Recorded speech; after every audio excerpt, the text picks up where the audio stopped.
یوں تو میں جن بھوت وغیرہ کو اسی طرح سے مانتا ہوں کہ ہمارے مذہب میں اس کا ذکر ہے، لیکن زندگی میں کبھی کوئی ایسا واقعہ تو پیش نہیں آیا تھا، سوائے ایک بار کے کچھ ایسا عجیب ہوا تھا کہ معلوم نہیں یہ کوئی مخلوق تھی یا یہ سب میرا وہم تھا۔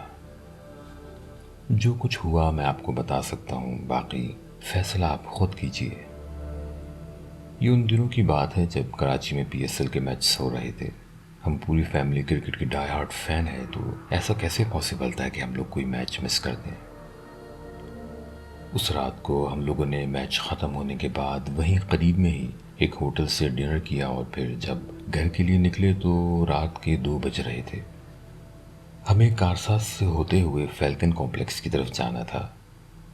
نہ جانے کیوں روڈ کی لائٹس زیادہ تر آف تھیں، کبھی روشنی ہوتی تو سڑک صاف نظر آتی اور کبھی روڈ پر مکمل اندھیرا ہو جاتا۔ میں ہائی بیم پر 60-70 کی سپیڈ میں گاڑی چلا رہا تھا۔ میرے ساتھ سیٹ پر میری وائف اور پیچھے میرے امی ابو بیٹھے تھے۔ امی کے کہنے پر میں نے سورۃ الرحمن کی تلاوت لگائی ہوئی تھی۔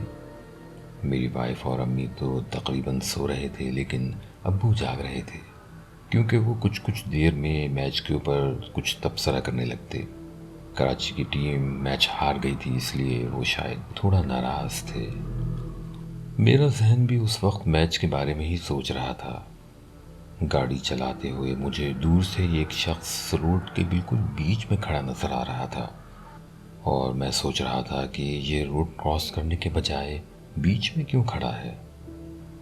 جب تھوڑا قریب ہوئے تو مجھے کار کی لائٹس میں اندازہ ہوا کہ وہ شخص برہنہ ہے، اور ایسا دکھ رہا تھا کہ اس کے جسم پر لال رنگ یا خون لگا ہوا ہے۔ روڈ کے دائیں بائیں بالکل سناٹا تھا، گھپ اندھیرا ہو رہا تھا، صرف کار کی لائٹس میں ہی مجھے وہ شخص نظر آ رہا تھا۔ میں اس وقت تک تو اس کو انسان ہی سمجھ رہا تھا، کیونکہ وہ انسان جیسا دکھ بھی رہا تھا۔ جب میری گاڑی اس سے کچھ دور ہی رہ گئی تھی تو میں نے اس کو 2 بار ہارن دیا، لیکن وہ بالکل بھی اپنی جگہ سے نہیں ہلا، تو میں نے ہارن پر ہاتھ رکھ کر اس کو ڈپر دینا شروع کر دیا۔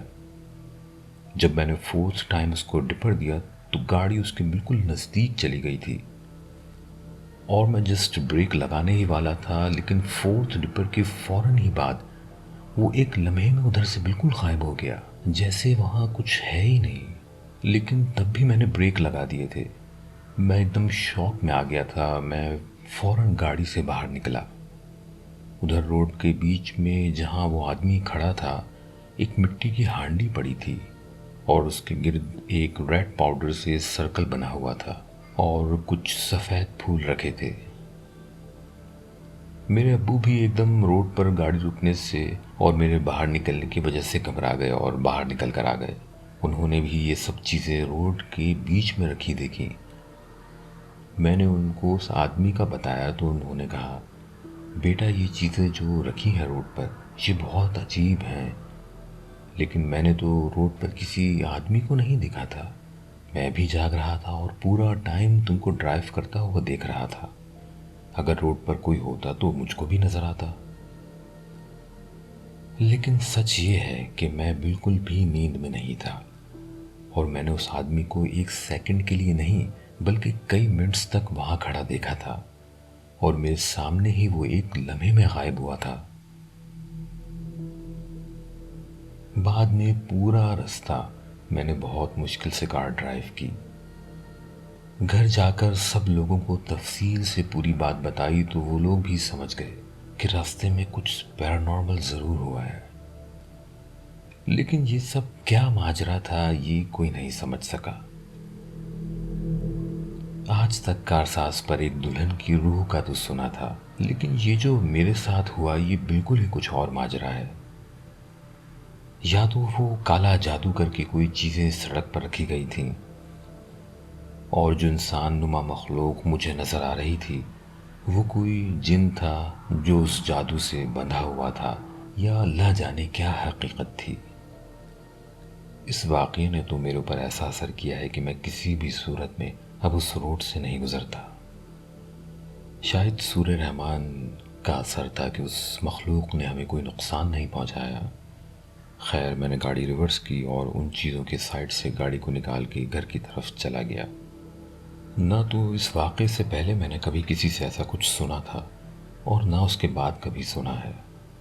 ہاں اتنا ضرور ہوا کہ اس واقعے نے میرے اوپر تو ایسا اثر کیا کہ میں اب کسی بھی صورت میں اس روڈ سے نہیں گزرتا ہوں۔ اگر آپ لوگوں کے ساتھ ایسا کبھی کچھ کارساز روڈ پہ ہوا ہو یا اس کے علاوہ بھی کبھی آپ نے کسی جگہ پہ اسی طرح کی کوئی چیز دیکھی ہو تو ضرور ہمیں بتائیے گا، کیونکہ شاید میں اس معمے کو کبھی حل نہ کر پاؤں کہ آخر وہ کیا مخلوق تھی جو برہنہ روڈ کے بیچ میں کھڑی تھی اور میرے قریب پہنچتے ہی غائب ہو گئی تھی۔